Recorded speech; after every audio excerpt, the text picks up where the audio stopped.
మన జీవితంలో నిండుదనానికి, మన జీవితంలో పరమార్థానికి, మన జీవితంలో వెలితిని పూడ్చుకోవడానికి, మన జీవితంలో సమస్యలను సమసిపోయేలా చేసుకొని సమస్యల మధ్యలో కూడా సంతృప్తిని పొందడానికి ఏం చేయాలి?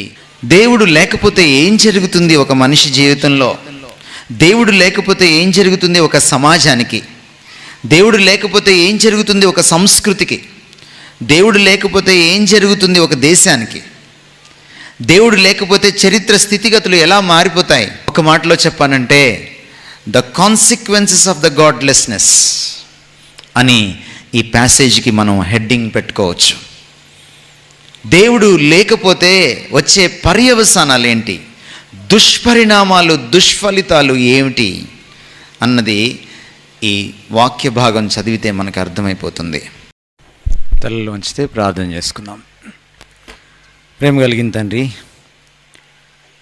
మమ్మల్ని నీ సన్నిధిలో సిద్ధపరచుకోండి. మా ప్రాణాత్మ దేహాలను నీ ఆధీనంలోకి తీసుకోండి. మా ఊహల్ని, ఆలోచనల్ని నీ అదుపులో పెట్టుకోండి. నీ మీద మాకు ఏకాగ్రతను దయచేయండి. నీ సన్నిధిని అనుభవించగలిగే సున్నితత్వాన్ని మాకు ప్రసాదించండి. మాతో మాట్లాడండి ప్రభా, స్పష్టంగా, సూటిగా మాతో మాట్లాడండి. మమ్మల్ని సంధిస్తూ మాతో మాట్లాడండి. మా అవసరాన్ని తాకుతూ మాతో మాట్లాడండి. మమ్మల్ని స్వస్థపరుస్తూ మాతో మాట్లాడండి ప్రభా. మాకు వెలిగింపునివ్వండి. నీవే మా జీవితానికి అర్థానివని మేము తెలుసుకోవడానికి కృప చూపించండి. మేము స్పందించే అంతగా మాతో మీరు మాట్లాడండి ప్రభా. మొద్దుబారిన మా హృదయాలను కదిలించండి. స్తబ్దమైన మా జీవితాలను విదిలించండి. నీ చేతుల్లో మమ్మల్ని పెట్టుకోండి. నీ వాక్య బోధకు, నీ ఆత్మ సన్నిధికి మమ్మల్ని అప్పచెప్పుకుంటూ యేసుక్రీస్తు వారి మహాప్రశస్తమైన నామమున వేడుకుంటున్నాం తండ్రి, ఆమేన్. మనము దేవుని మన జీవితంలో కలిగి ఉంటే ఎట్లాంటి అర్థాన్ని మనం జీవితంలో అనుభవించవచ్చో, జీవితం ఎంత అర్థవంతంగా ఉంటుందో మనం చూస్తూ వస్తున్నాం. నిన్నటి రోజున మనం దేవుణ్ణి మైనస్ చేస్తే ఎలా ఉంటుందో మనం చూసాం. ఈ రోజున దేవుడికి మనము ఏం చేస్తే, ఎలా ప్రతిస్పందిస్తే మరి మన జీవితాల్లోకి అర్థం వస్తుందో సొలొమోను చెప్పడం విన్నాం. మన జీవితంలో నిండుదనానికి, మన జీవితంలో పరమార్థానికి, మన జీవితంలో వెలితిని పూడ్చుకోవడానికి, మన జీవితంలో సమస్యలను సమసిపోయేలా చేసుకొని సమస్యల మధ్యలో కూడా సంతృప్తిని పొందడానికి ఏం చేయాలి అన్న విషయాన్ని మనం చూడడానికి ప్రయత్నం చేద్దాం. ఈరోజు నేను 2 వాక్య భాగాల మీద, బిబ్లికల్ ప్యాసేజెస్ మీద నేను ఆధారపడి మీకు దేవుడు నన్ను చెప్పమన్న విషయాన్ని చెప్పడానికి పూనుకుంటున్నాను. ఒకటి రోమాపత్రిక, రెండవది మార్కు సువార్త. రోమాపత్రికను మొదట మనం చదువుకుందాం. మళ్ళీ యథావిధిగా నేను మీకు వాడుక భాష బైబిల్ నుంచి మీ సౌలభ్యం కోసం, మీరు సులభంగా అర్థం చేసుకోవడం కోసం చదివి వినిపిస్తాను. రోమాపత్రిక 1వ అధ్యాయము 18వ వచనం నుంచి చివరి వరకు మీకోసం నేను చదువుతున్నాను. దుర్మార్గం చేత సత్యాన్ని అణచివేసే మనుషుల సమస్త భక్తిహీనత మీద, దుర్మార్గం మీద దేవుని కోపం కూడా పరలోకం నుండి వెల్లడి అయ్యింది. ఎందుకంటే దేవుని విషయం తెలిసిన సంగతులు వారిలో దృష్టిగోచరమైనవి ఉన్నాయి. దేవుడు తానే వారికి స్పష్టం చేశారు. ఎలాగంటే లోక సృష్టి ఆరంభం నుంచి కంటికి కనపడని ఆయన లక్షణాలు, అనగా ఆయన శాశ్వత బలప్రభావాలు, దేవత్వం స్పష్టంగా కనబడుతూనే ఉన్నాయి. అవి నిర్మాణమైన వాటి వల్ల, అంటే సృష్టింపబడిన వాటి వల్ల తెలిసిపోతూనే ఉన్నాయి. అందుచేత వారు ఏ సాకు చెప్పలేని స్థితిలో ఉన్నారు.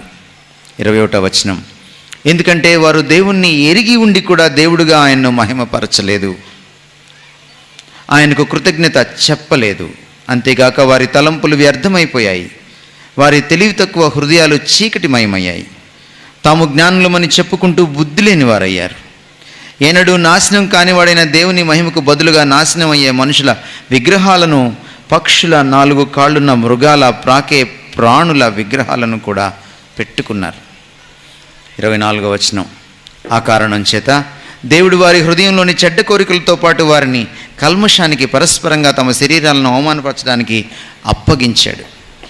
వారు దేవుని సత్యానికి బదులు అబద్ధాన్ని పెట్టుకుని సృష్టికర్తకు మారుగా సృష్టిలోని వాటినే పూజించారు, సేవించారు.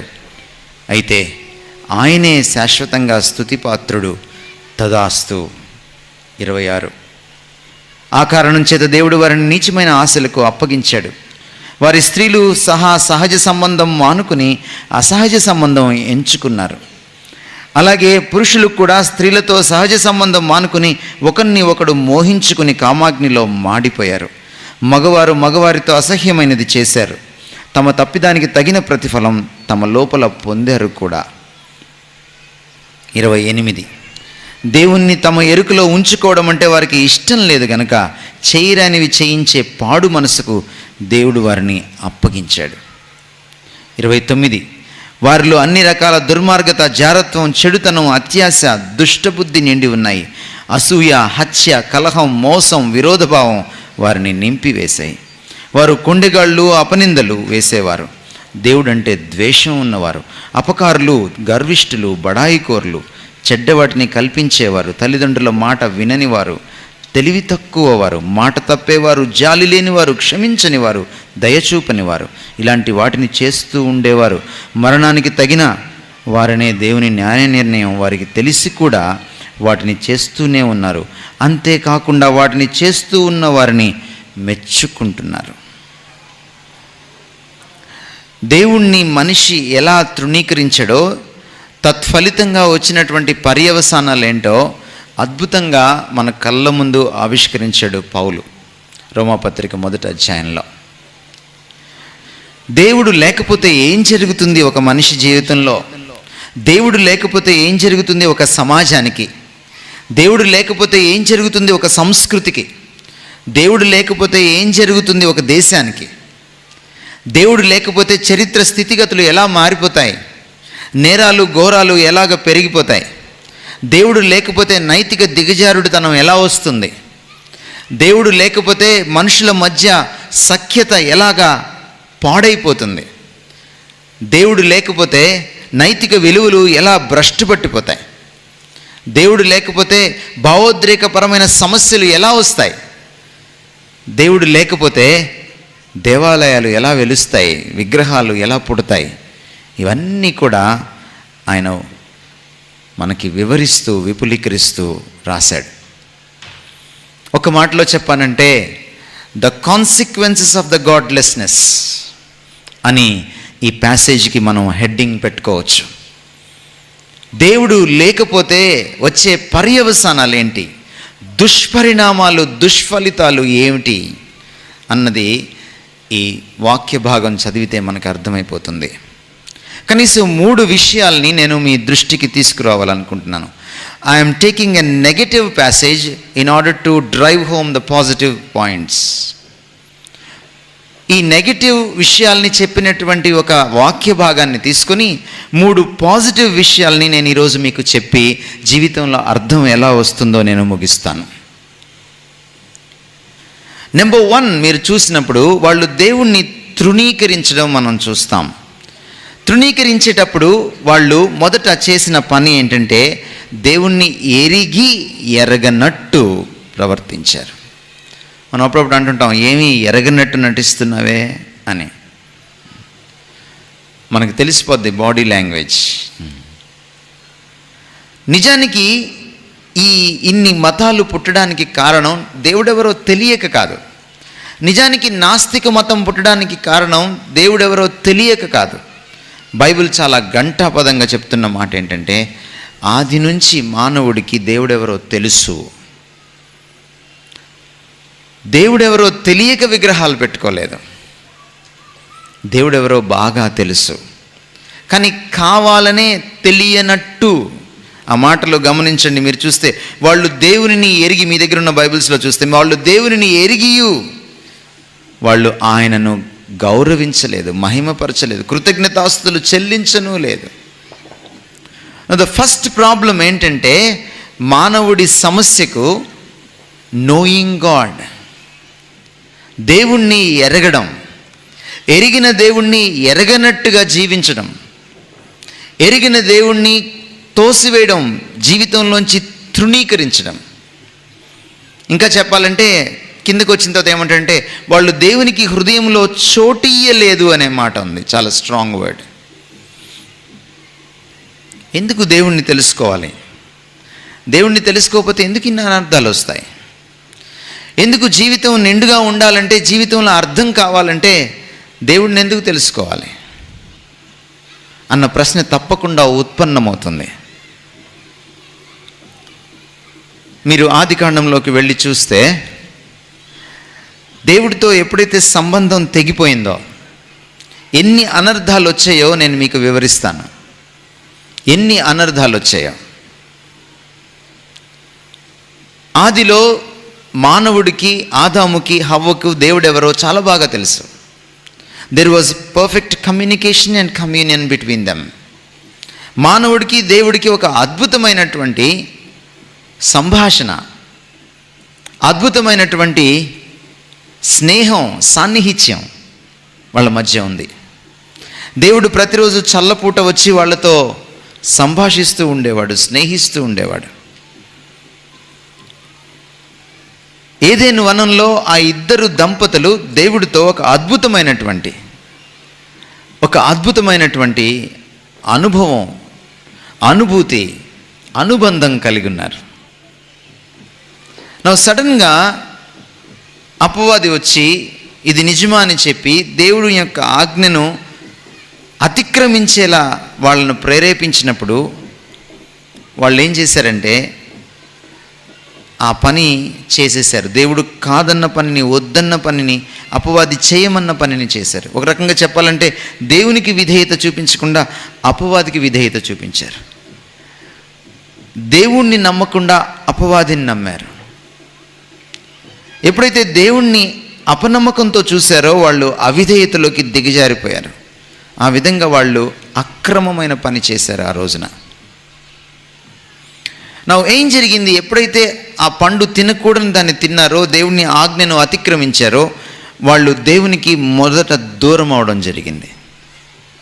The first separation. నిజానికి దేవుడు వాళ్ళకి చెప్పిన మాట అంటే నువ్వు పండు తింటే చచ్చిపోతావని చెప్పలా. వాళ్ళకి ఏం చెప్పాడంటే నువ్వు పండు తిను, దినమున చచ్చెదవు అని చెప్పాడు. మీరు కామన్ సెన్స్ ఉపయోగించి ఆలోచన చేస్తే ఆ రోజే ఆదాము చనిపోలేదు. పండు తినిన తర్వాత కూడా ఆదాము ఇంకా బ్రతికే ఉన్నాడు. 930 సంవత్సరాలు బ్రతికాడు. మరి దేవుడు అబద్ధం చెప్పాడా? చెప్పలేదు. హెబ్రీ భాషలో మీరు చదివితే చావు, మరణం అని అంటే ఎడబాటు, వేరుపడడం, దూరం అయిపోవడం, సెపరేట్ అయిపోవడం. అందుకని మనం కూడా తెలుగు పరిభాషలో ఎవరైనా చనిపోతే మనం అంటాం పోయాడు అంటాం. శరీరం అక్కడే ఉంటుంది. పేపర్లో వేసినప్పుడు వారి భౌతిక కాయానికి లాంఛనాలతో, ప్రభుత్వ లాంఛనాలతో అంత్యక్రియలు అని రాస్తారు. వారికి కాదు, వారి భౌతిక కాయానికి. వారి భౌతిక కాయం నుంచి బయటకు వచ్చేసారు. మరణం అంటే ఏంటంటే దేవుని నుంచి దూరం అయిపోవడం. దేవునికి దూరమైన ప్రతిదీ కూడా చావు, మరణం అని దాన్ని పిలవచ్చు. ఎప్పుడైతే మొదట దేవుని నుంచి వాళ్ళు దూరం అయిపోయారో ఫస్ట్ సెపరేషన్, ఫస్ట్ డెత్ సంభవించింది, ఆధ్యాత్మిక మరణం. ఆత్మ దేవుణ్ణి ఎరగని పరిస్థితికి వెళ్ళిపోయింది. మానవుణ్ణి దేవుడు నిర్మించిన విధానం మనం చూస్తే ఈ శరీరము ప్రపంచాన్ని తెలుసుకోవడం కోసం ఇచ్చాడు. అందుకనే పంచేంద్రియాలు, 5 సెన్సెస్ మనకిచ్చాడు. ఒకవేళ పంచేంద్రియాలను మనం ఆఫ్ చేసేస్తే మనం ఈ ప్రపంచాన్ని తెలుసుకోలేం. కళ్ళు మూసుకోవడం, చెవులు మూసుకోవడం, ముక్కులు మూసుకోవడం, నాలుక పనిచేయకపోతే, కుష్ఠరోగం లాంటిది వచ్చి శరీరం స్పర్శ పనిచేయకపోతే ఈ ప్రపంచాన్ని నువ్వు తెలుసుకోలేవు. Impossible. The body is to know the world, is to connect with the world. ఈ శరీరం ఈ ప్రపంచాన్ని తెలుసుకోవడానికి, ఈ శరీరం ఈ ప్రపంచంతో కనెక్ట్ అవ్వడానికి.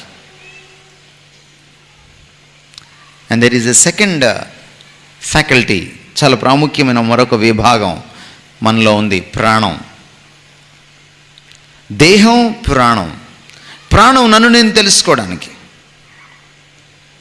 అది చాలా ప్రాముఖ్యమైంది. చాలాసార్లు మనం ఆలోచిస్తాం, కానీ ఆలోచిస్తున్నామని కూడా ఆలోచిస్తాం.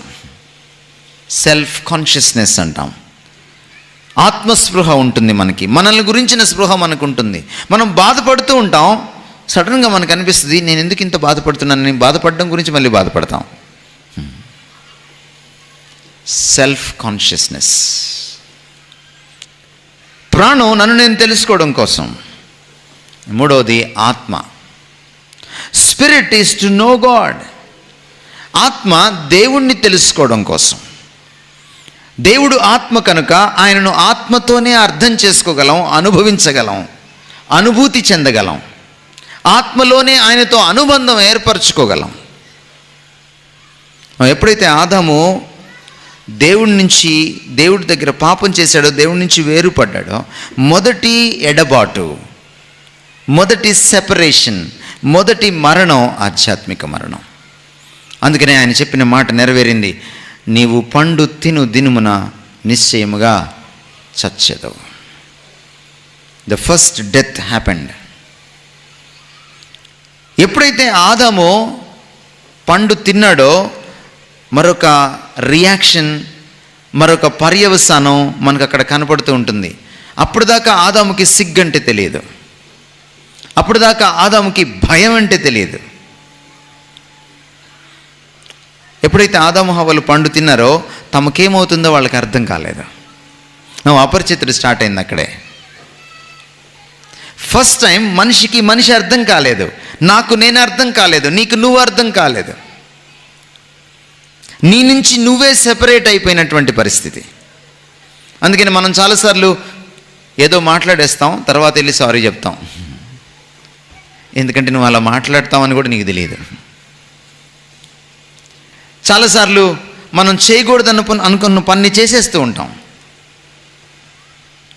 మనకు మనం అర్థం కావు. చాలాసార్లు ఎందుకురా అట్లా చేసావు, ఏమరా అప్పుడు అట్లా అనిపించింది. ఎల్లుండి మీరు ఎలా ప్రవర్తిస్తారో మీకు ఈరోజు తెలియదు. ఎల్లుండి ఎవరిని బూతులు తిడతారో మీకు ఈరోజు తెలియదు. మీకు మీరే అపరిచితులు. ఎప్పుడైతే దేవునితో ఎడబాటు వచ్చిందో, మనిషికి తన నుంచి తాను ఎడబాటు వచ్చింది, ద సెకండ్ డెత్, రెండవ మరణం సంభవించింది. మనిషికి మనిషి అర్థం కాలేదు. ఈరోజు సైకాలజిస్ట్ దగ్గరికి ఎందుకు వెళ్తున్నాం మనం, మెంటల్ డాక్టర్ దగ్గరికి ఎందుకు వెళ్తున్నాం మనం? ఏదేను వనంలో పునాది పడింది. ఈరోజు సైకలాజికల్ ప్రాబ్లమ్స్, ఇమోషనల్ ప్రాబ్లమ్స్ ఎందుకు వచ్చాయి మనకి? అందుకనే మీరు ఇక్కడ చిట్టా చదివితే రోమాపత్రికలో మీకు ఈ చిట్టా అంతా కనపడుతుంది. నేను ఇవన్నీ ఎక్స్ప్లెయిన్ చేసిన తర్వాత నేను కనెక్ట్ చేసి చెప్తాను మీకు. సో రెండవ మరణం సంభవించింది. మూడవ మరణం, మూడవ ఎడబాటు, థర్డ్ సెపరేషన్, థర్డ్ డెత్. హవ్వని ఎప్పుడూ ఆదాము చూడలేదు. ఎనస్థీషియా ఇచ్చాడు దేవుడు, పడుకోబెట్టాడు ఆదాముని, పక్కటెముకలోంచి హవ్వను చేశాడు. ఆదాముకి మత్తు వదిలిపోయిన తర్వాత కళ్ళు తెరిచి చూసేటప్పటికి ఎదురుగా హవ్వ కనపడింది. ఎప్పుడు చూడలేదు ఆదాము హవ్వని, ఫర్ ద ఫస్ట్ టైం. కానీ ఎలా మాట్లాడాడంటే ఎప్పటి నుంచో తనకి హవ్వ తెలిసినట్టుగా మాట్లాడాడు. నా ఎముకల్లో ఎముక, నా మాంసంలో మాంసం, నువ్వు నా మనిషివి. ఎలా తెలిసింది ఆదాంకి? Sense of belonging. నేను హవ్వ ఒక్కటే. ఎప్పుడైతే ఆదాము దేవునికి వ్యతిరేకంగా పాపం చేశాడో, మొదటి మరణం రెండవ మరణం సంభవించాయో, మూడవ మరణం, మూడవ ఎడబాటు, థర్డ్ సెపరేషన్, హవ్వని ఆయన చూస్తున్న విధానంలో మార్పు వచ్చేసింది. అంతకుముందు నాది, దేవా నువ్వు నాకు ఇచ్చావు అని చెప్పాల్సిన వాడు నాది హవ్వ అన్నాడు. ఇప్పుడు నాది హవ్వ అనాల్సిన వాడు నువ్విచ్చిన ఆవిడ అన్నాడు. ఇది ముందే ఆయన ఉంటే బాగుండేది.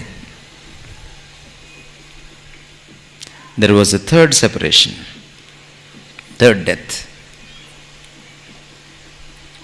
అండ్ ద ఫోర్త్ సెపరేషన్, ఆదాము పాపం చేయకముందు he was called the first zoologist. ఆయన జంతువులన్నిటినీ పిలిచి పేర్లు పెట్టాడు. పాపం చేసిన తర్వాత పేరు చెప్తే భయపడే పరిస్థితికి వచ్చాడు. అందుకని పులి అనగానే భయపడతాం, సింహం అనగానే భయపడతాం, పావు అనగానే భయపడతాం. ఒకప్పుడు పేర్లు పెట్టింది మనమే. ఈరోజు పేరు చెప్తే దడుచుకుంటున్నాం. ప్రకృతితో, నేచర్ తోటి separation, fourth death, fourth separation, నాలుగవ మరణం, నాలుగవ ఎడబాటు సంభవించింది. రోమపత్రిక మీరు చదివితే ప్రకృతి దగ్గరికి మనం వెళ్ళట్లేదు కాబట్టి, మానవ జీవితానికి మనం పరిమితమయ్యాం కాబట్టి అంతవరకే మనం చర్చిద్దాం, ఆలోచిద్దాం.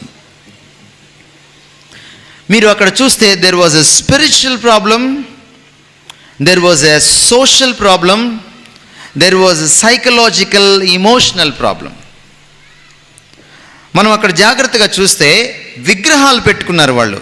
దేవుణ్ణి ఎరగనట్టే ఆయన్ను తృణీకరించి వచ్చేసిన వాళ్ళు విగ్రహాలు పెట్టుకున్నారు. వాళ్ళ ఆధ్యాత్మికత మారిపోయింది. ఆధ్యాత్మిక సమస్యలు వచ్చాయి వాళ్ళకి.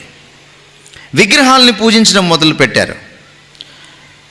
తమ ఆధ్యాత్మికమైన దానికోసం, తమ ఆధ్యాత్మికమైన ఆరాధన కోసం ఆత్మలేని జంతువుల్ని పూజించారు. ఆత్మలేని, ప్రాణం లేని వస్తువుల్ని పూజించారు. సూర్యచంద్ర నక్షత్రాదుల్ని, పంచభూతాలని పూజించారు. ఆధ్యాత్మికమైన సమస్యలు తలెత్తాయి.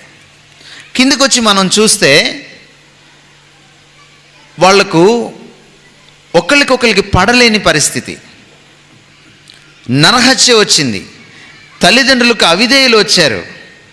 అన్ని రిలేషన్షిప్ ప్రాబ్లమ్సే, సోషల్ ప్రాబ్లమ్స్. ఇంకా చాలా మీరు లిస్టు చదివితే మీరు చూడండి, అందులో సోషల్ ప్రాబ్లమ్స్ ఏంటో మీకు చాలా అర్థమవుతాయి. నేరాలు ఘోరాల చిట్టా అంతా అక్కడే ఉంది. సొసైటీలో ప్రాబ్లమ్స్ అన్నీ కూడా ఆ మొదటి కాజ్ వల్ల వచ్చిన ఎఫెక్ట్సే. మీకు కాజ్ అండ్ ఎఫెక్ట్ రిలేషన్షిప్ తెలుసు. ఒక కాజ్ లేకుండా ఒక ఎఫెక్ట్ రాదు చాలాసార్లు మీరు చూస్తే. కొంతమంది ఏడుస్తూ ఉంటే మనం అడుగుతాం, ఎందుకు ఏడుస్తున్నారని అడుగుతాం. వాళ్ళు వెక్కి వెక్కి ఏం లేదని చెప్తారు, మనం నమ్మం. ఏదో కారణం ఉంటేనే ఏడుస్తారు. నవ్వినప్పుడు కూడా మనం అడుగుతాం, ఎందుకు నవ్వావు అని అడుగుతాం. ఎందుకంటే ఏదో కారణం ఉంటేనే నవ్వుతాం. ఏం లేదు, ఉత్తదే ఊరికే నవ్వానంటే ఊరుకోం మనం. చెప్పేందుకు నవ్వావో అంటాం. Cause and effect relationship. సమాజంలో నేరాలు ఘోరాలు, ఆ రోజు బైబిల్లో మొదటి శతాబ్దంలో పౌలు రాస్తున్నప్పుడు కొన్ని నేరాలు ఘోరాలే రాశాడు. ఈరోజు సీరియల్ తీసుకుంటున్నాం. సామాజిక సమస్యలకు, మనుషుల మధ్య ఉన్నటువంటి సమస్యలకు అక్కడే పునాది పడింది. దేవుణ్ణి ఎరగనట్టుగా జీవించడం. ఇంకా మీరు చూస్తే ఇంకా భయంకరమైన ప్రాబ్లమ్స్, సామాజిక సమస్యలు. మనం చదివిన వాటిలో చూస్తే లెస్బియనిజం అండ్ హోమోసెక్షువాలిటీ. పురుషులు పురుషుల్ని పెళ్లి చేసుకోవడం, స్త్రీలు స్త్రీల్ని పెళ్లి చేసుకోవడం. చాలా కాలం క్రితం బర్కత్ అదత్ ఎన్డీటీవీలో సీనియర్ మోస్ట్ జర్నలిస్ట్ హోమోసెక్షువాలిటీ మీద ఒక గ్రూప్ డిస్కషన్ని రన్ చేస్తూ ఉంది. రాత్రి 8 గంటల ప్రాంతంలో టెలివిజన్లో లైవ్ షో వస్తుంది. నేను చూస్తూ ఉన్నాను బర్కత్ ఏం చెప్తుంది అని. చాలామంది యంగ్స్టర్స్ మీలాంటి వాళ్ళు కూర్చున్నారు. ఎన్డీటీవీ ఢిల్లీ టెలివిజన్ స్టూడియోలో మేధావులు కూర్చొని ఉన్నారు. స్టూడెంట్స్, మేధావులు, బిజినెస్ మెన్. అందరూ కూడా క్రైస్తవ సంఘాన్ని తిడుతూ ఉన్నారు, విమర్శిస్తూ ఉన్నారు. ఎందుకు చర్చ్ ఈ రోజున హోమోసెక్షువల్స్ని యాక్సెప్ట్ చేయట్లేదు? తప్పేంటి? అది వాళ్ళ సమస్య కాదు, అది న్యాచురల్ కదా అని పురుషులు పురుషుల్ని పెళ్లి చేసుకోవడం, స్త్రీలు స్త్రీలను పెళ్లి చేసుకోవడం తప్పు కాదు. క్రైస్తవులే దీన్ని అనవసరంగా తప్పుగా చూపిస్తున్నారు అని అందరూ ఒకే ధోరణిలో మాట్లాడుతూ ఉన్నారు. కింద ఒక నెంబర్ స్క్రోల్ అవుతుంది, మీ క్వశ్చన్స్ని SMS ద్వారా పంపించమని. నేను బర్కా దత్కి ఒక SMS పెట్టాను. Dear Barkha Dutt, if what you are saying about homosexuality is true, that homosexuality is a natural phenomenon, could you please answer my question? Why not by homosexuality they produce children? Homosexuality సహజమైందైతే Barkha Dutt నువ్వు చెప్తున్నట్టుగా, అది అసహజమైనటువంటిది కాకపోతే, అది ప్రకృతి విరుద్ధం కాకపోతే, ఎందుకని ఇద్దరు అబ్బాయిలు పెళ్లి చేసుకొని ఇద్దరు అమ్మాయిలు పెళ్లి చేసుకొని పిల్లల్ని కనలేకపోతున్నారు? బర్కాదత్ దగ్గర నుంచి ఆన్సర్ రాలేదు. నా క్వశ్చన్ని డిస్కషన్లోకి తీసుకోలేదు, ఎందుకంటే ఆన్సర్ లేదు కాబట్టి.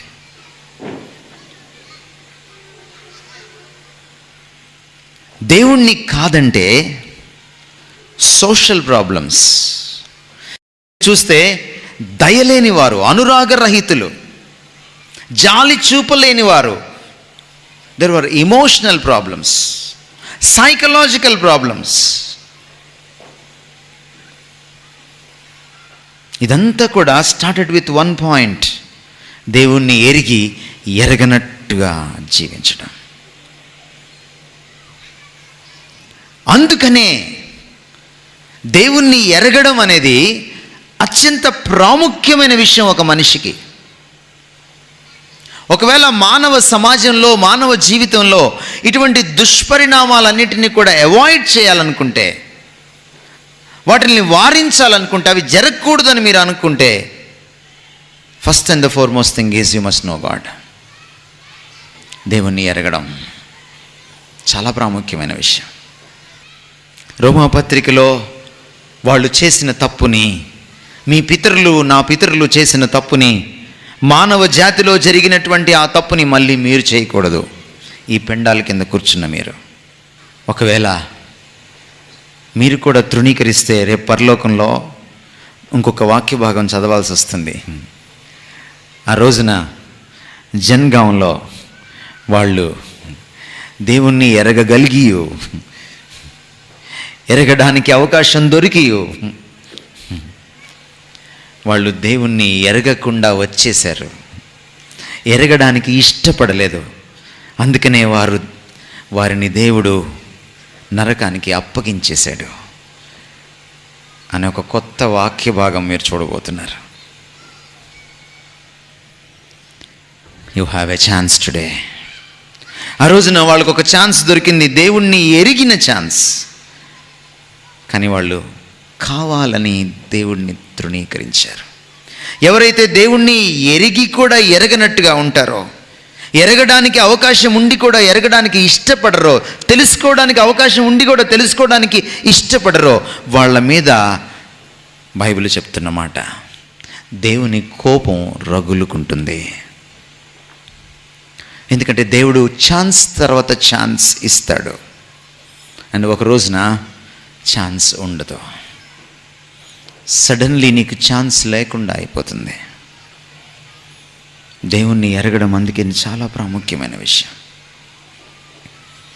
ఎందుకని దేవుణ్ణి ఎరగకపోతే, దేవుడి నుంచి దూరం అయితే, నా నుంచి నేను దూరం అవుతాను, నా తోటి వ్యక్తి నుంచి నేను దూరం అవుతాను, ప్రకృతి నుంచి కూడా నాకు వైరం ఎందుకు ఏర్పడుతుంది? మీరు ఎప్పుడైనా ఆలోచన చేశారా? ఎందుకు తుఫాన్లు వస్తున్నాయి? ఎందుకు అగ్నిపర్వతాలు పేలుతున్నాయి? ఎందుకు భూకంపాలు వస్తున్నాయి? ఎందుకు వరదలు వస్తున్నాయి? ఇంత టెక్నాలజీ ఉన్న మానవుడు ఎందుకని తుఫాన్ని కంట్రోల్ చేయలేకపోతున్నాడు? ప్రకృతితో వైరం. ఎందుకని యేసుక్రీస్తు వారు పడవలోంచి నిద్ర లేచి ఆయన తుఫాన్ని ఆగమంటే ఆగిపోయింది? ఎందుకు ఆయన ప్రకృతిని కంట్రోల్ చేయగలిగాడు? నువ్వు నేను ఎందుకు చేయలేకపోతున్నావు?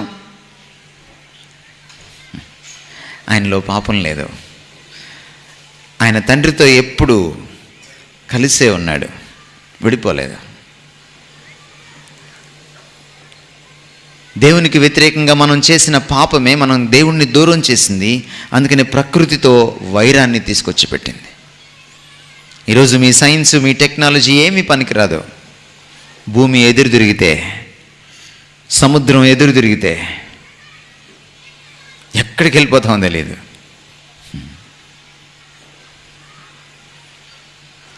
దేవుణ్ణి ఎరగడం చాలా ప్రాముఖ్యం.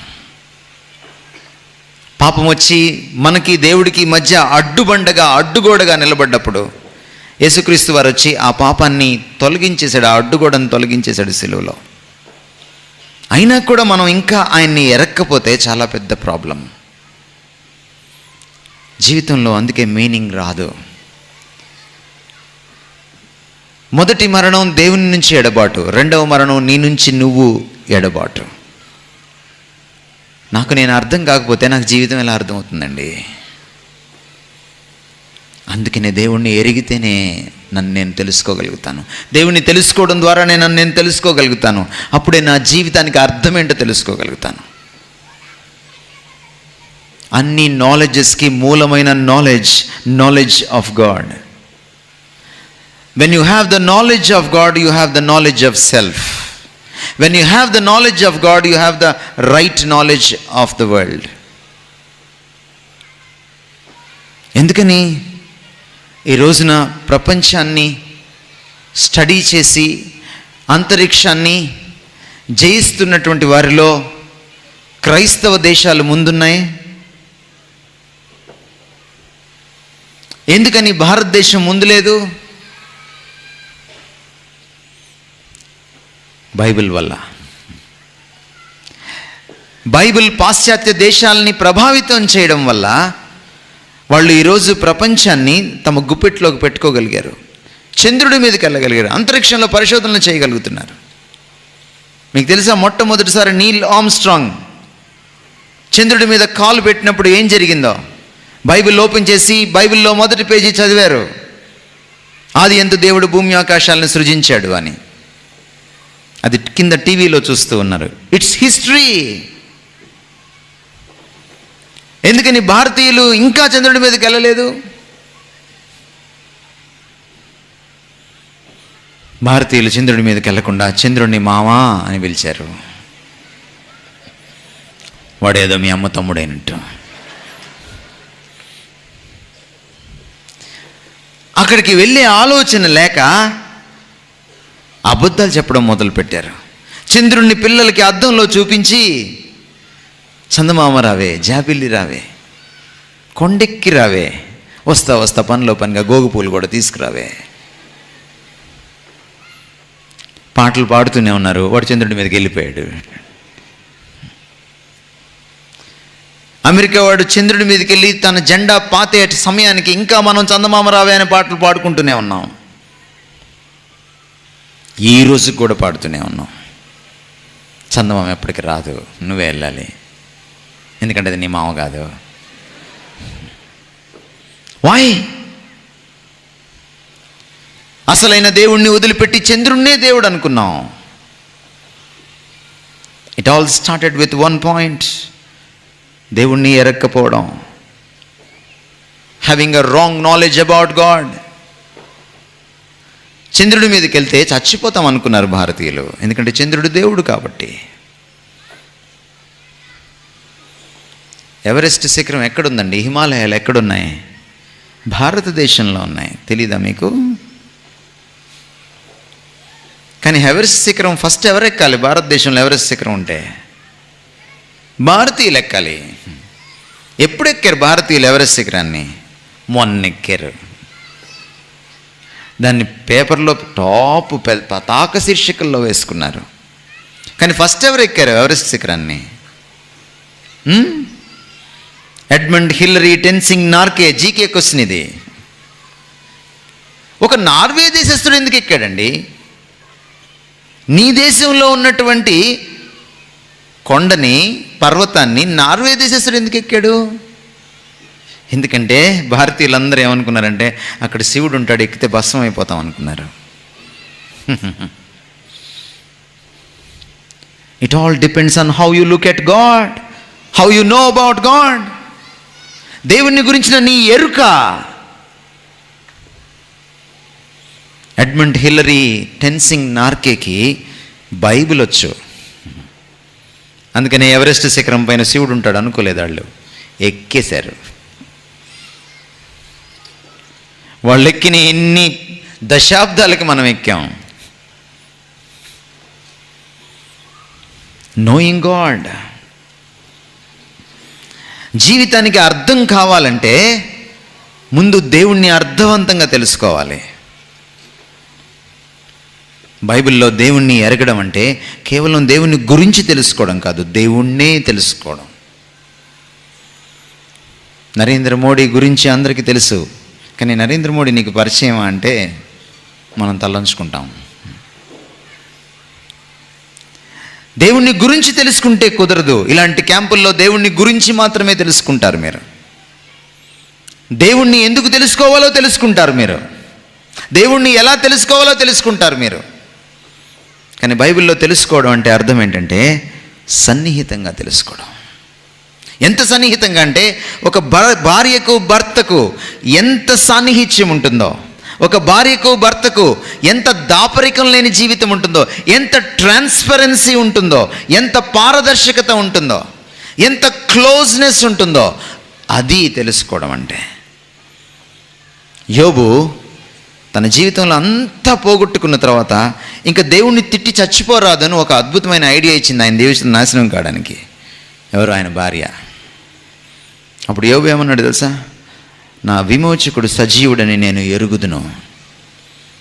యోబు మాటకు అర్థం ఏంటంటే నేను దేవుణ్ణి క్యాంపుల్లో తెలుసుకున్నానని అని కాదు, దేవుణ్ణి ఎవరో ప్రసంగం చేస్తే తెలుసుకున్నానని కాదు, దేవుణ్ణి బైబిల్ చదివి తెలుసుకున్నానని కాదు, దేవుణ్ణి వ్యక్తిగతంగా తెలుసుకున్నానని. ఫర్ యువర్ ఇన్ఫర్మేషన్, యోబు ఆ మాట అనేటప్పటికీ బైబిల్లో ఒక్క పుస్తకం కూడా రాయలేదు.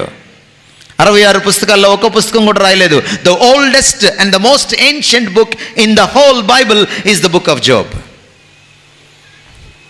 ఆదికాండం కూడా రాయలేదు. చేతిలో బైబిల్ లేదు. బట్ యోబు చెప్తున్నాడు చాలా ధైర్యంగా, నా విమోచకుడు సజీవుడు అని నేను ఎరుగుదును. అదే పరిభాష మరియా ఉపయోగిస్తుంది. నువ్వు కన్యక గర్భవతి, కుమారుని కంటావని. అది ఎట్లా కుదురుతుంది? నేను పురుషుని ఎరుగని దానను.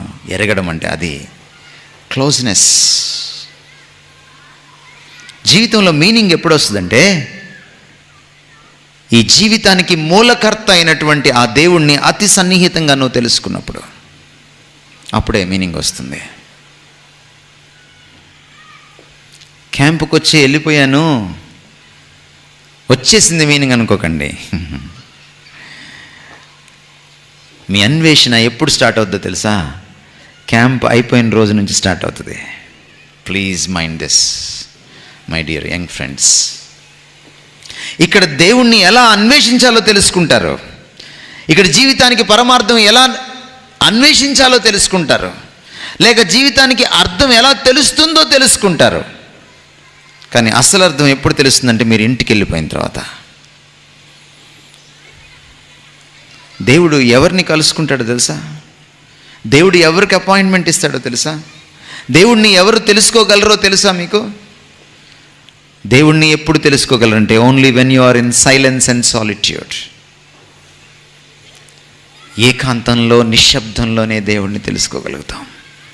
గుర్తుపెట్టుకోండి. బిజీగా ఉన్న వాళ్ళతో దేవుడు మాట్లాడు. ఎవరికైనా మీరు ఫోన్ చేస్తే వాళ్ళు ఫోన్లో వేరే వాళ్ళతో మాట్లాడుతున్నారు అనుకోండి, లేకపోతే కాన్సన్ట్రేషన్ సరిగ్గా చేయట్లేదు అనుకోండి, కంప్యూటర్తో పని చేస్తా మాట్లాడుతున్నారు అనుకోండి, మీరేమంటారు? బిజీగా ఉన్నట్టున్నారు కదా, మళ్ళీ చేస్తాలే అనరా? అనరా? తప్పకుండా అంటారు. బిజీగా ఉండే వాళ్ళతో దేవుడు మాట్లాడు. దేవుడు వాళ్ళకి అపాయింట్మెంట్ ఇవ్వడు. గుర్తుపెట్టుకోండి. మీరు జీవితాన్ని తెలుసుకోవాలనుకుంటున్నారా, దాని అర్థాన్ని తెలుసుకోవాలనుకుంటున్నారా, ఫస్ట్ దేవుణ్ణి తెలుసుకోవాలి. దేవుని గురించి కాదు, దేవుణ్ణి తెలుసుకోవాలనుకుంటే మీరు తలుపులు వేసుకోవాలి.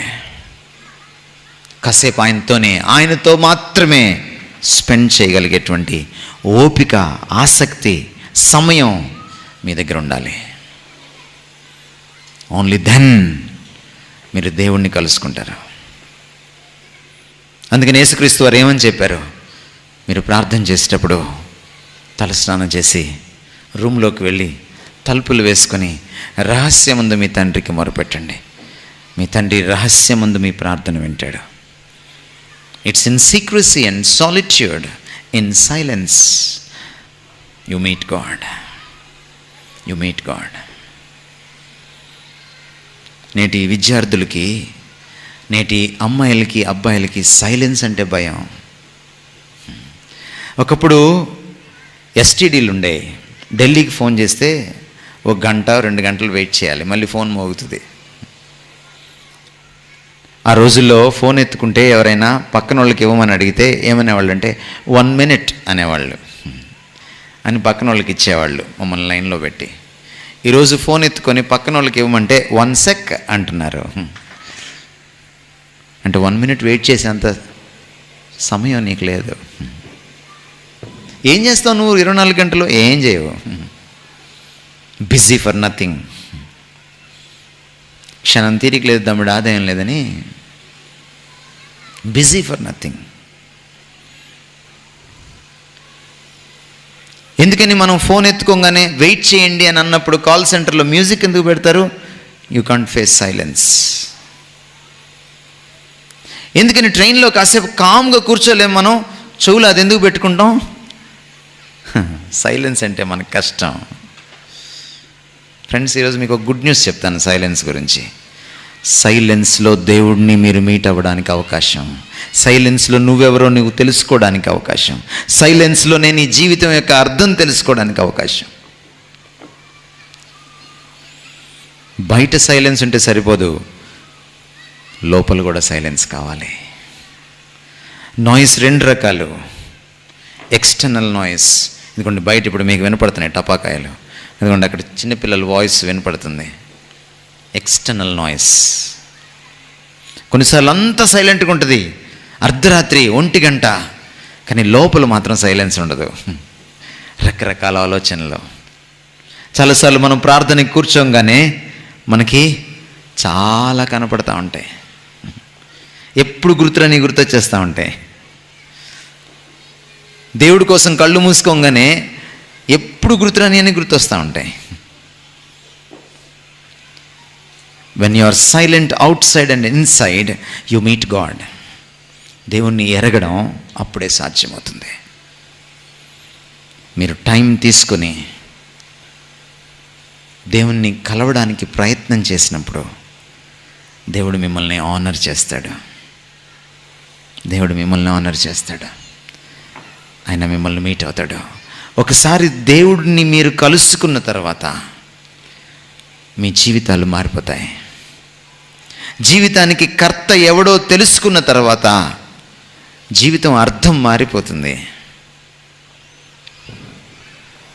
రెండవ విషయం చూస్తే రోమపత్రికలో మనకేం కనపడుతుందంటే worship. Number 1 is knowing God, number 2 is worshipping God. ఒక గమ్మత్తు ఏమిటంటే వాళ్ళు దేవుణ్ణి తృణీకరించిన తర్వాత నిజానికి వాళ్ళు ఎలా బ్రతకాలంటే దేవుడు లేకుండా ఇండిపెండెంట్గా బ్రతకాలి. Simple logic, simple common sense. కానీ వాళ్ళు అలా బ్రతకలేకపోయారు. ఆ ఖాళీ అయిన దేవుడి స్థానంలో ఓ వస్తువుని తెచ్చిపెట్టారు, ఓ జంతువుని తెచ్చిపెట్టారు, ఓ పురుగుని తెచ్చిపెట్టారు. వై? ఎందుకని? దేవుణ్ణి తృణీకరించిన తర్వాత ఆరాధన లేకుండా బ్రతకాలి. ఆరాధించకుండా ఉండలేకపోయారు. అలాగని అసలు దేవుణ్ణి ఆరాధించలేకపోయారు. ఎందుకని? ఆరాధించలేనంత అసక్తత మనిషికి. అందుకనే ఈ రోజున మీరు కొండ కోణంలోకి వెళ్ళినా సరే, అడవుల్లోకి వెళ్ళినా సరే, అనాగరికులు కూడా ఓ చిన్న దీపం పెట్టి దాన్ని పూజిస్తుంటారు, ఓ చెట్టుకి బొట్టు పెట్టి దాన్ని పూజిస్తూ ఉంటారు. ఎందుకు? ఒకవేళ మీరు సాఫ్ట్వేర్ ఇంజనీర్స్ని కలిసిన, ద మోస్ట్ సివిలైజ్డ్ పీపుల్ని కలిసిన, ఇంటర్నెట్లో కూడా ఓపెన్ చేసి దేవుణ్ణి పూజిస్తూ ఉంటారు. ఎందుకు? అసలు దేవుణ్ణి కాదన్న తర్వాత దేవుడు లేకుండా నువ్వు జీవించచ్చు కదా. వై? మానవుడు ఆరాధించకుండా ఉండలేడు. ఇది మానవుని స్వభావం. ఒక మేధావి అంటాడు, every man in the world is incredibly religious. మీరు ఏ మనిషినైనా చూడండి, తనకంటే ఒక ఉన్నతమైన దాన్ని పూజించాలన్న తపన ఉంటుంది. ఎందుకని ఈ రోజున సినిమా స్టార్స్కి ఇంతమంది ఫ్యాన్స్? ఎందుకు వాళ్ళకి ఇంత సెలబ్రిటీ స్టేటస్? ఏం చేశారు వాళ్ళు మీకు? ఏం చేయలేదు వాళ్ళు మీకు. ఓ ఫోన్ కాల్ ఎప్పుడైనా చేశారా? నో. పరిచయమా మీకు? నో. పోనీ వాళ్ళని అలాగా ఆరాధిస్తే మీకు ఏమైనా వస్తుందా? నో. మనిషి స్వభావం అది. ఏదో ఒకదాన్ని ఆరాధించకుండా ఉండలేనటువంటి ఆసక్తత. But let me explain to you. ఆరాధన ఒక అద్భుతమైన విషయం. బైబిల్లో కీర్తనల గ్రంథంలో ఉన్న మాట ఏమిటంటే, విగ్రహాల గురించిన ఒక వర్ణన కనపడుతుంది.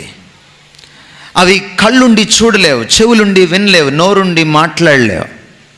ఎన్ని చెప్పిన తర్వాత ఒక అద్భుతమైన స్టేట్మెంట్ ఉంటుంది అక్కడ. విగ్రహములు చేయువారును వాటిని పూజించువారును వాటి వలె ఉందరు. నా ఆరాధనలో ప్రిన్సిపల్ ఏంటంటే, మీరు ఎవరినైతే ఆరాధిస్తారో వాళ్ళలాగా మారిపోతారు.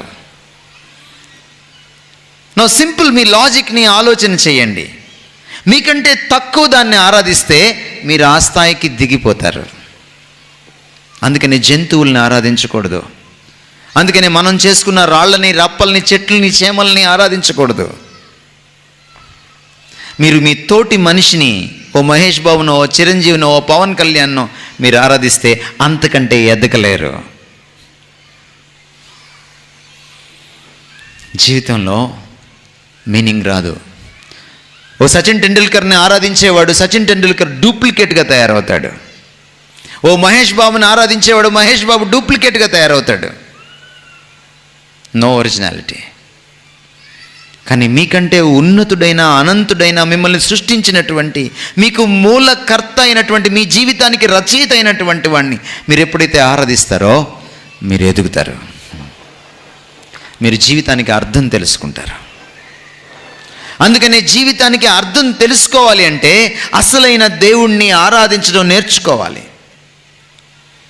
Worship is the clue to meaning of life.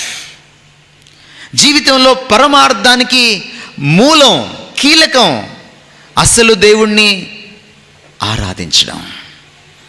రోమపత్రికలో ఉన్న మాట ఏమిటంటే, వాళ్ళు దేవుణ్ణి ఎరిగి దేవుణ్ణి దేవునిగా ఆరాధించలేదు, దేవుణ్ణి దేవుడిగా మహిమపరచలేదు, దేవుణ్ణి దేవునిగా గౌరవించలేదు, దేవునికి కృతజ్ఞతాస్తుతులు చెల్లించలేదు. మీనింగ్ ఎలా వస్తుంది జీవితంలోకి? ఎవరైతే మిమ్మల్ని సృష్టించారో ఆ అద్భుతమైన సృష్టికర్తను మీరు తెలుసుకొని ఆయన్ను యథాతథంగా ఆరాధించాలి. ఏం తెలుసుకోకుండా ఆరాధించలేనా? ఆరాధించేవాడు సత్యముతోనే ఆరాధించాలి. దేవుడు ఒకటైతే నువ్వు ఇంకొకటి అనుకొని ఆరాధించకూడదు. మీ నాన్నగారి ఫోటో కనపడకపోతే పక్కింటోడి ఫోటో అతికించకూడదు. తప్పు, అపచారం. దేవుడు కాని దాన్ని దేవుడు అనుకోవడం అపచారం, అవమానం, ఆరాధన కాదు.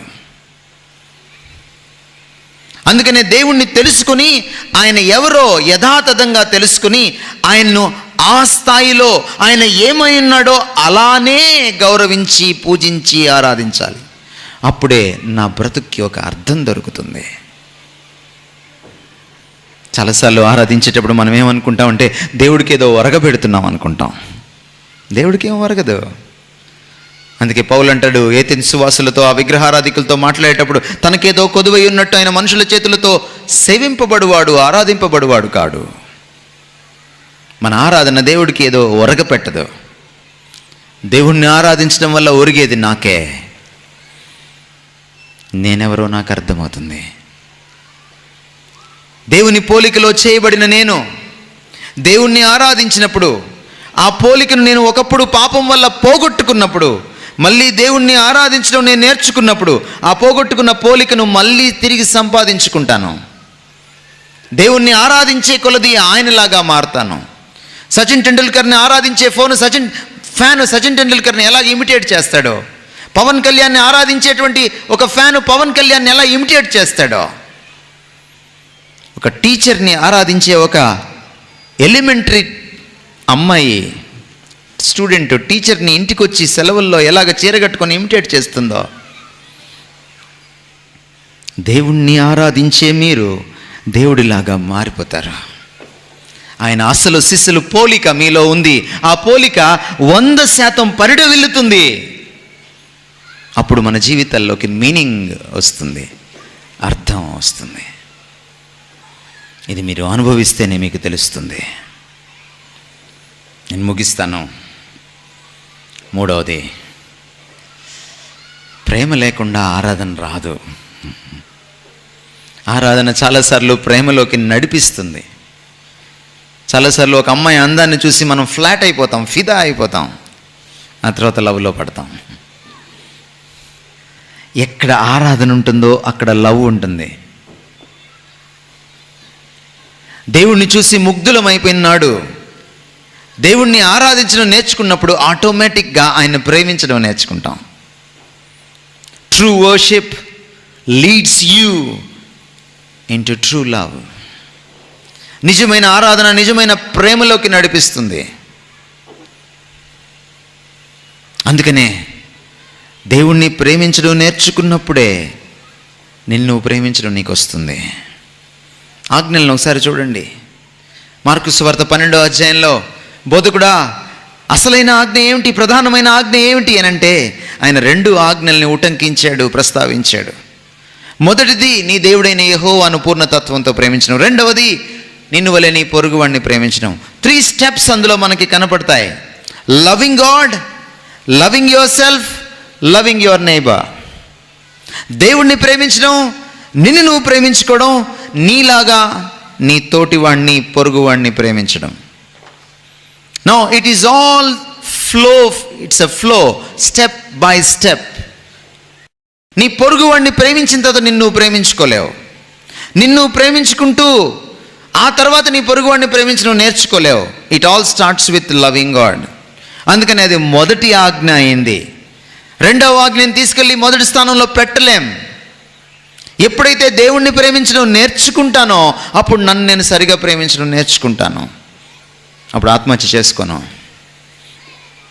ఆత్మహత్య చేసుకునే వాళ్ళు ఎవరంటే తమను తాము ప్రేమించుకోలేని వాళ్ళు, తమను తాము ద్వేషించుకునేవాళ్ళు. If you hate yourself you want to die. When you hate God, when you can't love God, you can't love your self.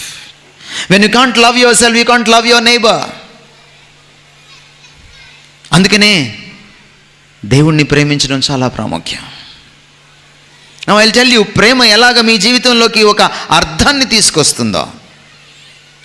ఎందుకని చిన్న పిల్లలు కూడా లవ్ లెటర్ రాస్తున్నారు. ఎందుకని ప్రేమ మనకి అంతగా మన జీవితంలో అంతర్భాగమై ముడివేసుకుపోయింది. ఎందుకని కాలేజ్ క్యాంపసెస్ అన్నీ లవ్తో నిండిపోయినాయి. ఎందుకని బెంచీల మీద లవ్ మార్కులు కనపడతాయి. ఎందుకని కొండల్లోకి కోణల్లోకి వెళ్తే కూడా రాధా గోపి అని కనపడుతుంది. ఎందుకని ట్రైన్లోకి బాత్రూంలోకి వెళ్తే కూడా సుజాత సురేష్ అని కనపడుతుంది. కళ్ళు తెరిచి ఏ దిక్కుకి చూసినా 360 degreesలో మనకి ప్రేమ ప్రేమ ప్రేమ అని ఎందుకు కనపడుతుంది? ప్రేమ నీపై నాకెందుకు ఇంత ప్రేమ, వల్లమాలిన ప్రేమ? వై? ఎందుకు మనం ఇంత ప్రేమ పిపాసులం? వై? ఎందుకు మనం ప్రేమించకుండా ఉండలేం? ప్రేమ ఒక బలం కంటే బలహీనతగా ఎందుకు పరిణమించింది ఈ రోజున? కారణం ఏంటి? ముఖ్యంగా తెలంగాణలో మీరు ఎందుకు ఇంత ప్రేమలో పడిపోతున్నారు? సాధారణ ఒకరితో ప్రేమలో పడితే ఫెయిల్ అయితే ఇంకొకరితో ప్రేమలో పడతాం. మీరు ఒకేసారి ఇద్దరు ముగ్గురితో ఎలా ప్రేమలో పడుతున్నారు? వై?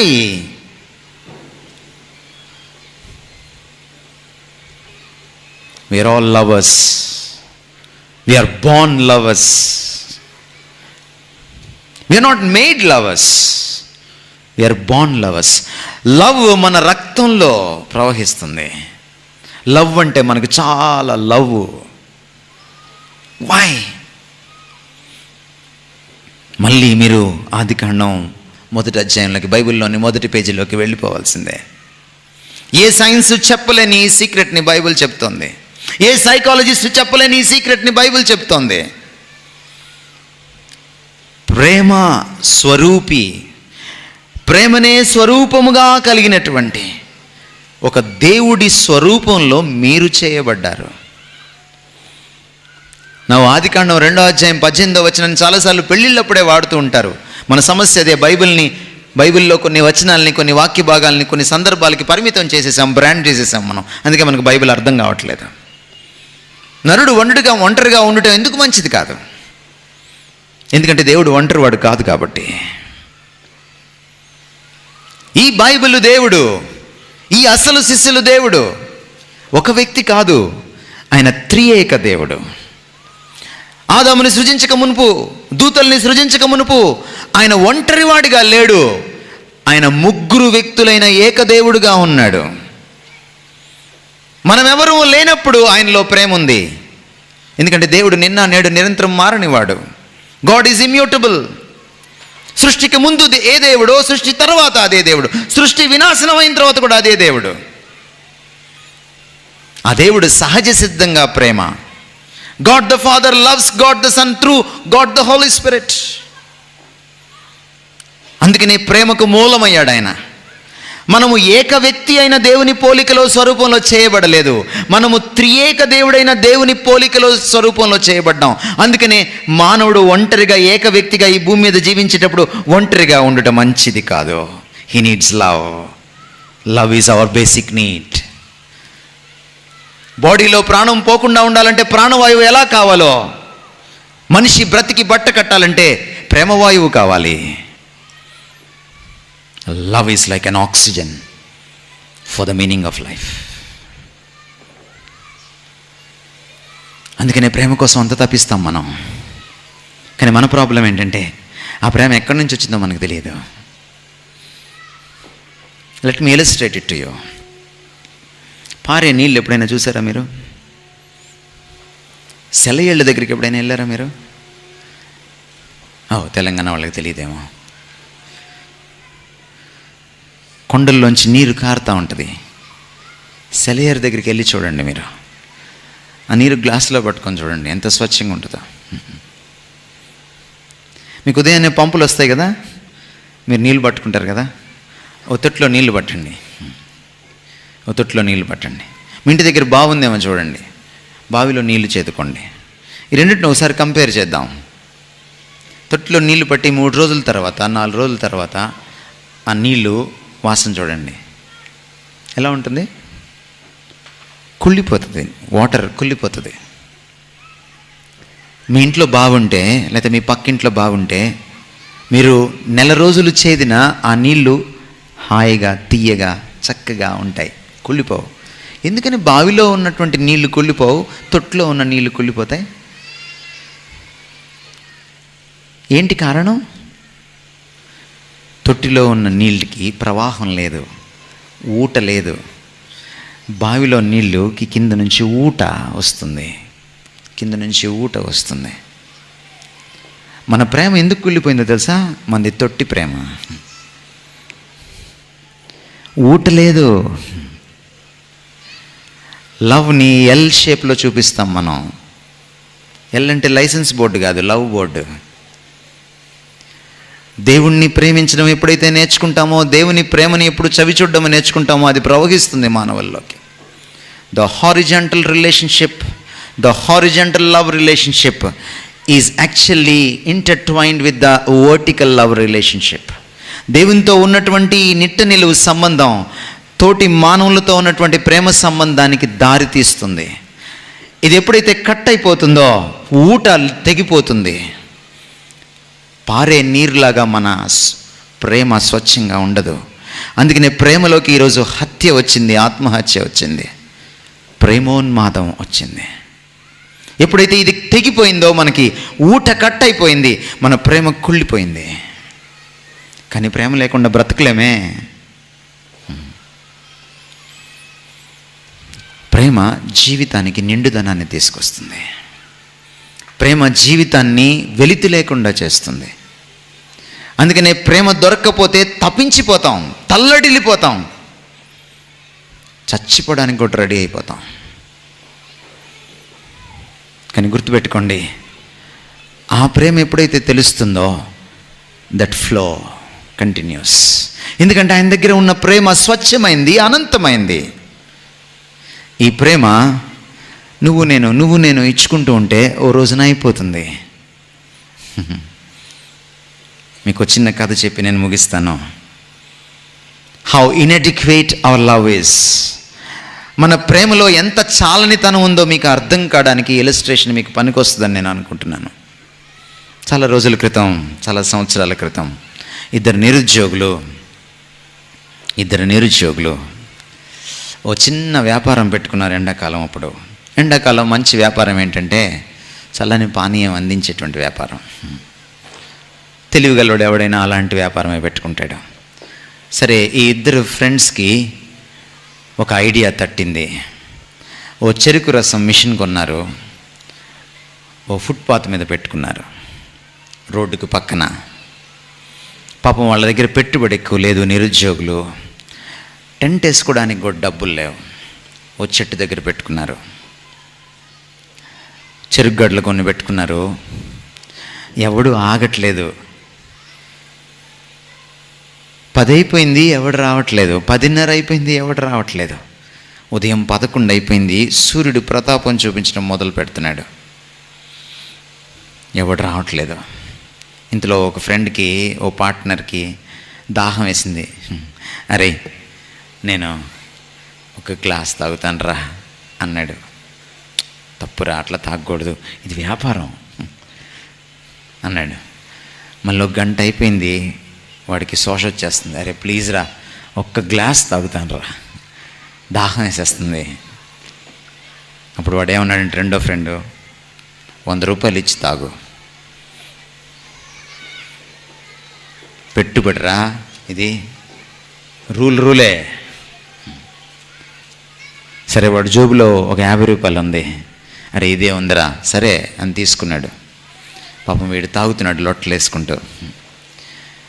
అప్పుడు దాకా తాగద్దన్నోడికి తాగాలనిపిస్తుంది, వీడికి కూడా దాహం వేస్తుంది. వాడు తాగేసిన 10 నిమిషాలకి వీడు కూడా, అరే నాకు కూడా తాగాలనిపిస్తుందిరా అన్నాడు. వీడేం తక్కువడా, డబ్బులు ఇచ్చి తాగు అన్నాడు. వీడు ఇచ్చిన 50 రూపాయలు వాడి దగ్గర ఉంది, అది ఇచ్చాడు. వాడు ఒక గ్లాస్ పోసి ఇచ్చాడు వీడికి.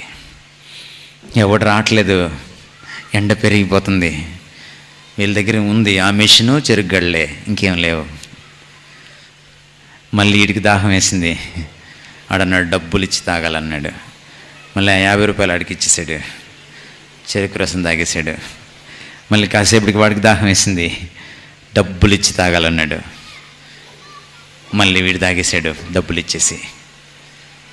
సాయంత్రం అయ్యేటప్పటికి జోబులో 50 రూపాయలే ఉంది, చెరుకుగడలు లేవు, రసం లేదు. దేవుడు లేకపోతే మనిషి ప్రేమ అంతే, ఓ రోజున ఎవాపరేట్ అయిపోతుంది. వెలితి జీవితానికి అర్థం ఇచ్చేటువంటి ఒక గొప్ప ఎలిమెంట్ ప్రేమ. కానీ ఆ ప్రేమలోనే వెలితి వస్తే, ఆ ప్రేమలోనే కల్మషం పుడితే, ఆ ప్రేమే డ్యామేజ్కి గురైతే, ఆ ప్రేమే తన రూపురేఖలు మార్చేసుకుంటే, ఆ ప్రేమలోనే ఉన్మాదం చవి చూస్తే, తొంగి చూస్తే, ఆ ప్రేమే కుళ్ళిపోతే అర్థం ఎక్కడి నుంచి వస్తుంది? అందుకనే ప్రేమకు మూలమైన, ఎవరిని సృష్టించక మునిపే ప్రేమమూర్తి అయినటువంటి ఆ దేవుణ్ణి మనం తెలుసుకున్నప్పుడు, ఆయనతో రీకనెక్ట్ అయినప్పుడు, ఆయన ప్రేమను మొదట రుచి చూసినప్పుడు, దెన్ మన ప్రేమ సంబంధాల్లో నిండుదనం ఉంటుంది. అప్పుడు మన జీవితంలో నిండుదనం వస్తుంది. అది అన్నతో, అక్కతో, చెల్లితో, ఎవరితో ప్రేమ సంబంధం కావచ్చును, అది తల్లిదండ్రులతో ప్రేమ సంబంధం కావచ్చును, అది స్నేహితులతో ప్రేమ సంబంధం కావచ్చును, అది భార్యాభర్తల మధ్య ప్రేమ సంబంధం కావచ్చును. అన్నింటికీ మూలం దేవునితో ఉన్న ప్రేమ సంబంధమే, మరొకటి కాదు. అందుకని ఆజ్ఞలు ఇచ్చేటప్పుడు దేవుడు స్వార్థంతో ఇవ్వలేదు. దేవుడేదో తనకి కావాల్సిందే, తనకు అత్యున్నతమైన ప్రేమ కావాల్సిందే అని ఇవ్వలేదు. That's the key to the meaning of life. మొదట దేవుణ్ణి ప్రేమించడం నేర్చుకోండి. మీ దేవుడైన యెహోవాను పూర్ణ ఆత్మతో, పూర్ణ హృదయంతో, పూర్ణ వివేకంతో, పూర్ణ బలముతో ప్రేమించండి. అప్పుడు మిమ్మల్ని మీరు ప్రేమించుకోగలుగుతారు. అప్పుడు మీ పొరుగువాడిని మీలాగా ప్రేమించడం నేర్చుకోగలుగుతారు. ఎందుకు ఆ పక్కింటి అమ్మాయిని ప్రేమించావంటే ఎవడో అన్నాడంట, బైబిల్లో ఉందని. అవునా, నిన్ను వలే నీ పొరుగువాడిని ప్రేమించమని ఉంది కదా అన్నాడంట. బట్ వాడికి అర్థం కాని విషయం ఏంటంటే, మొదటి ఆజ్ఞ అంతకంటే ముందు చెప్పాడు. It is not your love, it is a God love reflected towards your పక్కింటి అమ్మాయి. నీకు నువ్వుగా పక్కింటి అమ్మాయిని ప్రేమిస్తే రేపొద్దున పల్లికిలించాల్సి వస్తుంది, రేపొద్దున చచ్చిపోవాలనిపిస్తుంది. ఎప్పుడైతే ఈ ప్రేమకు మూలమైన దేవుణ్ణి ప్రేమించడం నేర్చుకుంటామో మన ప్రేమ సంబంధంలో ఒక నిండుదనం వస్తుంది. Then you find meaning, then you find meaning. Let me close. మీకు ఒక ఆశ్చర్యకరమైన ప్రేమ సంబంధం గురించి చెప్తాను. మదర్ తెరీసా గుర్తుందా మీకు? మదర్ తెరీసా తెలుసా మీకు? మదర్ తెరీసాకి బాయ్ ఫ్రెండ్స్ లేరు, మదర్ తెరీసాకి భర్త లేడు. మదర్ తెరీసా చనిపోయే నాటికి వాళ్ళ అమ్మ నాన్నలు లేరు. కానీ మదర్ తెరీసా ప్రేమిస్తూనే బ్రతికింది, ప్రేమిస్తూనే చచ్చిపోయింది. లవ్ ఎప్పుడు కూడా మ్యూచువల్, అది పరస్పరమైనది. నువ్వు ప్రేమించి ప్రేమను కోరుకుంటావు, కానీ మదర్ తెరీసా ప్రేమను కోరుకోకుండా ప్రేమించగలిగింది. మదర్ తెరీసా ఎలాంటి వారిని ప్రేమించిందంటే, తామెవరో తాముకు తెలియదు అన్న వాళ్ళని, అమాయకుల్ని ప్రేమించింది. మెంటల్లీ రిటార్డెడ్ పీపుల్ని ప్రేమించింది. మదర్ తెరీసా ప్రేమిస్తుంటే ఒక తల్లి మమ్మల్ని ప్రేమిస్తుంది అని కూడా పాపం వాళ్ళకి తెలియదు.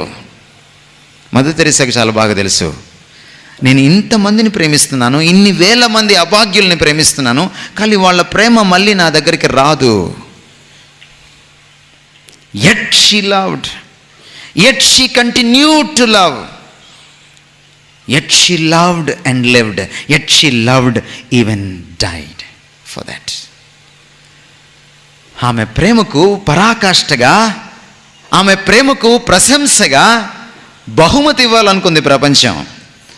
ప్రపంచంలో అత్యంత అద్భుతమైన బహుమతి, అత్యంత ఉన్నతమైన బహుమతి Nobel prize. Nobel prize categories వెతికితే ప్రేమకు బహుమానం లేదు, ప్రేమ కేటగిరీ లేదు. ఆమెకు శాంతి నోబెల్ ప్రైజ్ ఇచ్చారు, నోబెల్ శాంతి బహుమతి. ఆమె శాంతికి సంబంధించి ఏం చేయలే. ఆమె ఇచ్చిన తర్వాత హడావిడిగా భారతీయులు సర్దుకున్నారు. అయ్యో నోబెల్ ప్రైజ్ వచ్చేసింది ఆమెకి, అయ్యో మనం ఇంకా గుర్తించలేదే అని చెప్పి అప్పుడు హడావిడిగా భారతరత్న ఇచ్చారు ఆవిడకి. కానీ మదర్ తెరీసా జీవితం చూస్తే ఆశ్చర్యం వేస్తుంది నాకు. ఆమె ఎంత ప్రేమించిందో అంత ప్రేమ ఆమెకి దొరకలేదు, కానీ ప్రేమిస్తూనే బ్రతికింది, ప్రేమిస్తూనే చచ్చిపోయింది. ఎలా సాధ్యమైంది మదర్ తెరీసాకి? This is the formula. ఆమె దేవుని దగ్గర నుంచి ప్రేమ పొందుతూనే ఉంది, అందుకనే ప్రేమను పంచుతూనే ఉంది.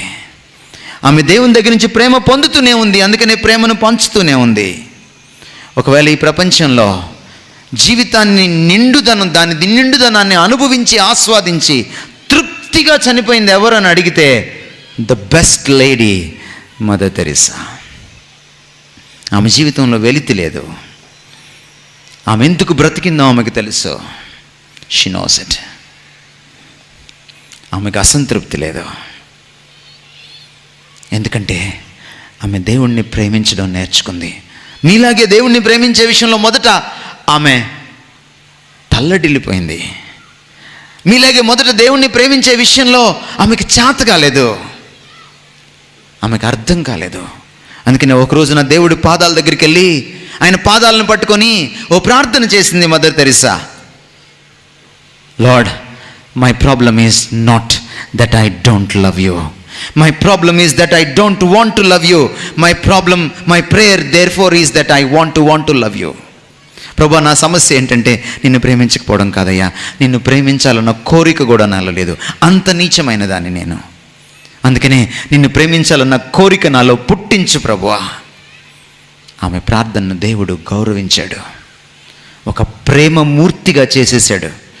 ప్రపంచంలో ఈ రోజున ఒక భారతదేశమే కాదు, ప్రేమకు ఒక ప్రతిరూపం ఎవరు అంటే మదర్ తెరిసా అని చెప్తారు.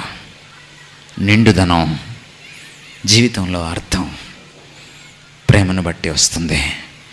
దేవుణ్ణి తెలుసుకోవడం, దేవుణ్ణి ఆరాధించడం, దేవుణ్ణి ప్రేమించడం ద్వారా మనం జీవితంలో అర్థాన్ని కనుక్కోగలుగుతాం. తలలు వంచండి, ప్రార్థన చేసుకుందాం.